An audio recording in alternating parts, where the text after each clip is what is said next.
आप सब लोगों ने ये थंबनेल देखा होगा और इस एक वीडियो में जो पोएटिक्स बाय एरिस्टोटल, जो पोएटिक्स एरिस्टोटल द्वारा लिखा गया है, इस एक वीडियो में हम लोग टोटल कॉन्सेप्ट, थ्योरी, इसके बाद इम्पॉर्टेंट क्वेश्चंस, एमसीक्यू सब पर डिस्कस करने वाले हैं। सो पहले हम ये जानेंगे कि ये एरिस्टोटल ने पोएटिक्स क्यों लिखा है, इसका नाम पोएटिक्स ही क्यों पड़ा। तो एरिस्टोटल के गुरु हुआ करते थे प्लेटो। एरिस्टोटल उनके चेले थे। प्लेटो का यह मानना था कि पोएट्स को समाज से बाहर फेंक देना चाहिए। ये पोएट्स लोग पागल हैं और कुछ भी लिखते रहते हैं, इन्हें खुद नहीं पता होता ये क्या लिखते हैं। पोएट्स काल्पनिक चीज़ें लिखते हैं जो रियलिटी से एकदम ही अलग है। आर्ट्स का कोई रियलिटी से लेना देना नहीं है। ये थिंकिंग प्लेटो की थी और एरिस्टोटल की सोच इनसे एकदम अलग थी और इसको ही डिस्क्राइब करने के लिए एरिस्टोटल ने पोएटिक्स लिखा। तो चलिए अब हम पूरा डिटेल में जानते हैं कि पोएटिक्स क्या है। एरिस्टोटल का जन्म 384 बीसी में मैसेडोनिया के स्टैगिरा में हुआ था। 17 साल की उम्र में वह प्लेटो की एकेडमी में स्टडी करने के लिए एथेंस गए, जहां वे एक स्टूडेंट के रूप में और फिर एक टीचर के रूप में लगभग 20 साल तक रहे। जब 347 बीसी में प्लेटो की मृत्यु हुई तो एरिस्टोटल एशिया माइनर के एक शहर असोस में चले गए, जहां उनका एक मित्र हार्मियास शासक था। 345 बीसी में फारसियों द्वारा हार्मियास को पकड़ लिया गया और मार डाला गया। एरिस्टोटल मैसेडोनिया की राजधानी पेला गए, जहां वे एक राजा के युवा बेटे अलेक्जेंडर का शिक्षक बन गए, जिसके बाद में अलेक्जेंडर द ग्रेट के नाम से जाना गया। 335 बीसी में जब अलेक्जेंडर किंग बन गए तो एरिस्टोटल एथेंस लौट आए और अपना स्कूल इस्टेब्लिश किया। रोम के ख़त्म होने के बाद वेस्ट में लिशेयुम एरिस्टोटल के काम को खो गए। एरिस्टोटल की डेथ 322 बीसी में हुई। एरिस्टोटल ने पोएटिक्स को 3 पार्ट्स में डिवाइड किया है। पहला पार्ट जो है मिमेसिस है, दूसरा पार्ट जो है वो डिफरेंट जेनरस है और तीसरा जो पार्ट है वो कैथारसिस है। और इसको मैंने बहुत ही सिंपल लैंग्वेज में आप लोगों के लिए एक चार्ट बनाया हुआ है जिससे आप बेटर तरीके से समझ सकते हैं। तो पहले हम लोग समझते हैं कि मिमेसिस क्या होता है। मिमेसिस का मतलब हुआ गलत फहमी। Aristotle Poetics start from mimesis. Aristotle का जो ये पोएटिक्स है वो मिमेसिस से ही स्टार्ट ही हो रहा है। Imagination never impact on society. कहने का मतलब है कि इमेजिनेशन जो हमारी काल्पनिक सोच है वो कभी भी हमारे समाज पर गलत प्रभाव नहीं डालती है। मिमेसिस को चलिए हम लोग अब कुछ एग्जाम्पल से समझ के देखते हैं। अगर मान लीजिए आपके यहाँ पे पार्क नहीं है तो उसको कैसे बनाना है, उसके लिए इमेजिनेशन तो हमें चाहिए ही चाहिए। अगर हम इमेजिनेशन नहीं कर सकते हैं तो पार्क कैसे बनेगा, उसमें आइडियोलॉजी कहाँ से आएगा।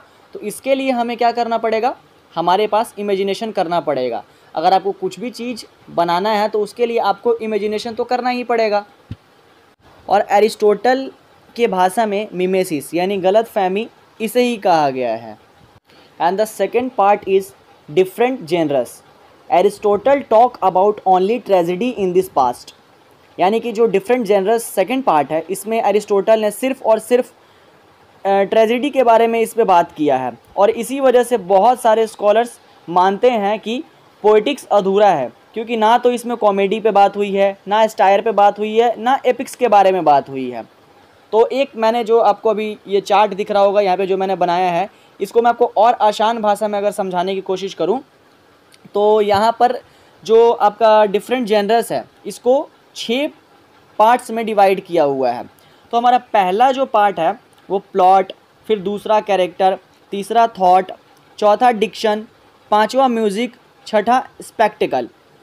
अब हम डिफरेंट जेनरस के ट्रेजेडी पे जो है वो 6 के 6 पार्ट पे डिस्कस करते हैं। तो पहला जो हमारा ए है वो है प्लॉट। प्लॉट यानी हम कहानी को कह सकते हैं या फिर स्ट्रक्चर को कह सकते हैं। बी पार्ट जो है वो कैरेक्टर है। कैरेक्टर में आपके 4-5 वर्ड यूज़ हुए पड़े हैं। गुडनेस हो गया, कंसिस्टेंसी हो गया, हीरोइक हो गया, एप्रोप्रिएटेशंस हो गया। तो गुडनेस का मतलब क्या है? गुडनेस का मतलब होता है मेन कैरेक्टर।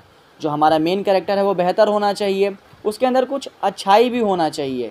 एप्रोप्रिएटेसनेस क्या होता है, जो जिस चीज़ में परफेक्ट है उसे उसी में रखना चाहिए। अगर कोई डॉक्टर है तो उसको डॉक्टर का ही रोल प्ले करना चाहिए, अगर कोई साइंटिस्ट है तो उसे साइंटिस्ट का ही रोल प्ले करना चाहिए। अब ऐसा नहीं होना चाहिए कि आप डॉक्टर को साइंटिस्ट का रोल दे दें और साइंटिस्ट को डॉक्टर का रोल दे दें।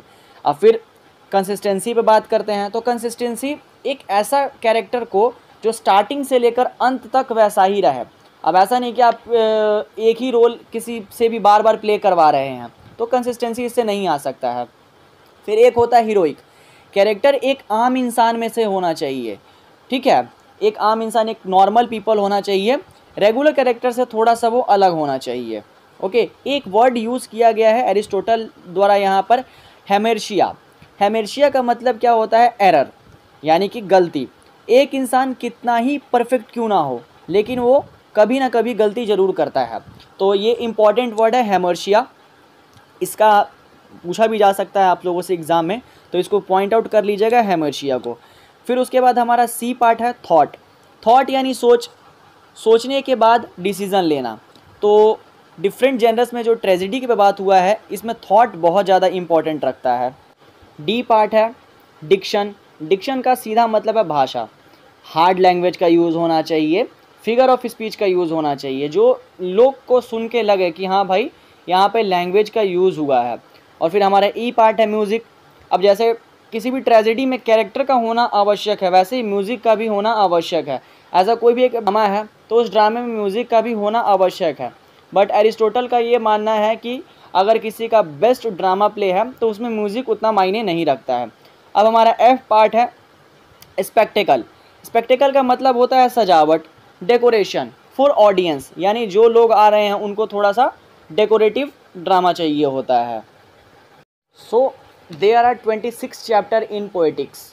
जो एरिस्टोटल ने लिखा था उसमें टोटल 26 चैप्टर। इस पे एमसीक्यू भी पूछता है कि पोएटिक्स में कितने चैप्टर हैं, तो इसका सीधा सीधा आंसर आप लोग को देना है 26 चैप्टर है। जो पहला चैप्टर है उसको डिफरेंट फॉर्म्स ऑफ पोइटर, यानी कि पोइटर कैसे है उसके बारे में बताया हुआ है, सोनेट, ओडे, लाइरिक, एलिगी, सटायर के बारे में। सेकेंड चैप्टर जो है वो है आपका matter, manner and medium of poetry. Third chapter जो है poetry is art. Fourth chapter origin and development of poetry. Fifth chapter जो है वो हिस्ट्री ऑफ कॉमेडी है। Sixth chapter what is tragedy. तो सिक्स चैप्टर वो बहुत इंपॉर्टेंट है, इसमें बताया हुआ कि ट्रेजेडी क्या है। सेवेंथ चैप्टर है ट्रेजेडी एनालिसिस। एट्थ चैप्टर जो आपका है वो है कॉन्सेप्ट ऑफ मिथ्स, तथ्य के बारे में कुछ कॉन्सेप्ट्स दिए हुए हैं। नाइन्थ चैप्टर जो है difference between poetry and history, जो पोइट्री का इतिहास के बारे में डिफरेंस दिया हुआ है। टेंथ चैप्टर जो है वो आपका प्रिंसिपल्स ऑफ यूनिट्स है। 11th चैप्टर है आपका फैबल्स है। 12th चैप्टर जो है वो सफरिंग एंड रिकॉग्निशन है। 13th चैप्टर जो है फैबल्स कंस्ट्रक्शन है। 14th चैप्टर ट्रेजिक इमोशन, यानी कि एक ड्रामा में क्या इमोशंस होता है। 15th चैप्टर जो है analysis of tragic character. 16th chapter जो है वो आपका वेरियस फॉर्म्स ऑफ डिस्कवरी, यानी कि जो ट्रेजेडिक में कैरेक्टर प्ले कर रहे हैं उनका किस तरह से डिस्कवरी हो रहा है उसके बारे में बात किया हुआ है। अब जो 17th चैप्टर है और 18th चैप्टर, इन दोनों को मिला के फ्यू प्रैक्टिकल्स रूल्स के बारे में बताया हुआ है। 19th चैप्टर जो है वो एग्जामिन थॉट एंड डिक्शंस, यानी जो 19th चैप्टर है वो भी बहुत इंपॉर्टेंट चैप्टर है। इसमें हमारे सोच और भाषा, जो डिक्शन यानी कि भाषा बोला था मैंने, hard language, figure of speech, उसके बारे में बताया हुआ है। 20 चैप्टर लिंग्विस्टिक लैंग्वेज, यानी कि भाषा का डेफिनेशन दिया हुआ है। 21st चैप्टर जो है वो है पोएटिक डिक्शन, यानी कि जो पोएटिक है उसका मतलब भाषा, ठीक है। फिर 22nd चैप्टर जो है वो आपका है पोएटिक स्टाइल, पोएटिक का स्टाइल कैसे होना चाहिए। 23rd और 24th चैप्टर जो आपका है नेचर इन द एपिक, और 25th और 26th चैप्टर जो है वो एपिक एंड ट्रेजेडी के बारे में बताया हुआ है। पोएटिक्स को मैंने बहुत ही आसान लैंग्वेज में समझाने का कोशिश किया है। और अब पोएटिक्स जो एरिस्टोटल द्वारा लिखा गया था वो तो हमने कंप्लीट कर लिया। अब हमारा जो है इम्पॉर्टेंट क्वेश्चंस है, ठीक है, और उसमें इम्पॉर्टेंट क्वेश्चन में बोथ टाइप यानी सब्जेक्टिव और ऑब्जेक्टिव। उसके बाद से आपको ये सारे क्वेश्चंस के नोट्स के सबके PDF मिलेंगे, ठीक है, वो मैं डिस्क्रिप्शन बॉक्स में डाल दूंगा, आप वहाँ से जाकर डाउनलोड कर लीजिएगा, जो फ्री ऑफ कॉस्ट है। तो चलिए अब हम लोग डिस्कस करते हैं अपने इम्पॉर्टेंट क्वेश्चंस के बारे में।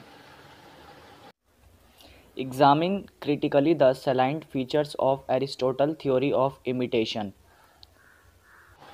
अब इस क्वेश्चन का आंसर आपको इस पे दिया हुआ, आप इसको पॉज करके इसका स्क्रीनशॉट ले लीजिएगा। वैसे मैं आपको डिस्क्रिप्शन बॉक्स में जो पीडीएफ दूंगा उसमें क्वेश्चन का आंसर भी दिया हुआ है, ठीक है। तो इसमें सीधा सीधा यही पूछा है कि जो इमिटेशन यानी जो नकल है उसके बारे में एरिस्टोटल का क्या थ्योरी था, उसको इस चीज़ में समझाया हुआ है। Discuss in brief the value of poetic as a manual of theory and practice of drama.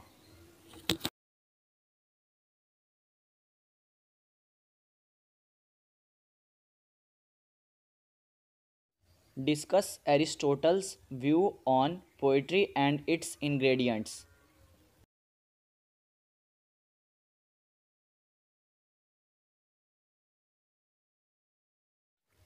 Bring out the concept of ideal tragic hero as given by Aristotle in Poetics. Critically examine Aristotle's theory of plot.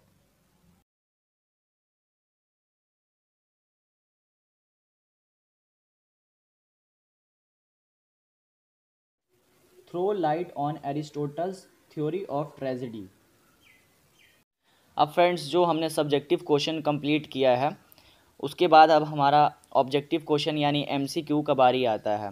तो इसमें 60+ MCQ है जो आपको PDF में मिल जाएगा, but हम कुछ ही पे डिस्कस करते हैं। तो पहला क्वेश्चन जो हमारा है, the poetics was divided into, जो पोएटिक्स था वो कितने चैप्टर्स में डिवाइड था। तो आपको मैंने स्टार्टिंग में ही बताया था कि पोएटिक्स जो है वो 26 चैप्टर में डिवाइड हुआ है। सो हमारा पहला क्वेश्चन जो है एमसीक्यू का, प्लेटो इज़ द डिसिपल ऑफ, तो इसका जो आंसर है वो आपका सी हो जाएगा, सोक्रेट्स। फिर सेकंड क्वेश्चन जो है, which of the following pre Socratic philosopher influenced Plato, तो इसका आंसर आपका हो जाएगा हेरेक्लिटियस। फिर उसके बाद जो क्वेश्चन थर्ड है, which philosopher said that everything in the universe in a state of flux, तो इसका आंसर आपका ऑप्शन डी हो जाएगा। उसके बाद से फोर्थ क्वेश्चन है हमारा, who propounded the dialectical method of pursuing truth, तो इसका आंसर आपका सोक्रेट्स हो जाएगा। फिफ्थ क्वेश्चन है, in which form did Plato present his philosophy, तो इसका ऑप्शन सी डायलॉग हो जाएगा। Six question, which among the following is not a dialogue by Plato, तो इसका ऑप्शन नंबर डी यानी कि पोएटिक्स हो जाएगा। सेवेंथ क्वेश्चन जो है, Plato expounded his theory of forms in dash and dash, तो इसका आंसर आपका सेवेंथ का बी हो जाएगा। और उसके बाद से एट्थ क्वेश्चन जो है, according Plato reality exist in, तो इसका ऑप्शन नंबर आपका बी हो जाएगा, the realm of pure forms.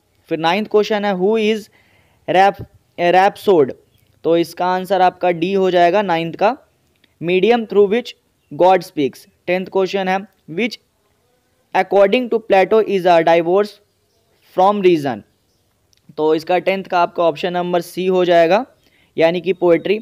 11th जो है, in which book does Plato banish the poets, तो 11th का आपका ऑप्शन नंबर डी हो जाएगा, द रिपब्लिक।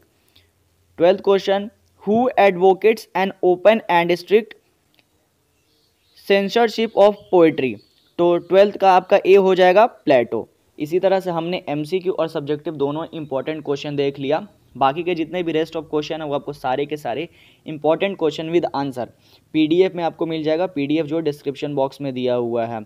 और मैंने बहुत ही आसान भाषा में इसे समझाने का कोशिश किया है। सो जो पोएटिक्स एरिस्टोटल द्वारा लिखा गया है इसको मैंने बहुत ही आसान भाषा में समझाने का कोशिश किया है। इसके बाद से भी अगर आपको कोई प्रॉब्लम रह जाता है तो आप कमेंट बॉक्स में ज़रूर अपना कमेंट करें, मैं उसका इंस्टेंट रिप्लाई दूंगा। और पीडीएफ ज़रूर डाउनलोड कर लीजिएगा। हमारे इस चैनल को लाइक, शेयर और सब्सक्राइब करिए। Thank you.